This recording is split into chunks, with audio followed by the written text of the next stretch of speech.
За баярлалаа. За өнөөдөр Наврузын барилдааны бас барилдаанд төрүүллээ. За тэгээд нодлон 3 сард бас цэргийн баяраар төрүүлчихэд бас тэрнээс хойш заалны танхимын барилдаанд төрүүлэг өгж жаад за бараг жилийн дараа шахуу ингээд төрүүлж байгаад маш сайхан баяртай байна. Өнөөдрийн барилдаан бас сайхан өрсөлдөөнтэй өрсөлдөгч болгоолтой сайхан барилдаан боллоо. Тэгэлгүй яах вэ?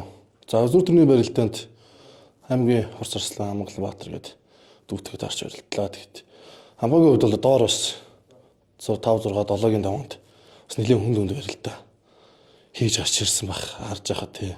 Тэгээ миний хувьд бол ерөөдөө бас их өрсөлдөгч рүү сэрүүгээс хаяад яг амралт ихтэй тийм барилдаан боллоо. Үзүүр төрний барилдаа бас сайхан дүүтэй барилдаад төрүүллээ. За тэгэлгүй энэ барилдаан бас жил болгон одоо сүүлийн миний үеийн 2 3 жил ингээд төрөв бүхтөө автомашины шагналтай ийм өндөр байтай бас барилдаан зохион байгуулагдж байна. Тэгээд энэ барилдаанд бас бүхчүүд бас их өргөнөр оролцлоо. За тэгээд нийт Казак түмэнд Наврузын баярын мэнд хүргье. Та бүхэн сайхан баярлаарай.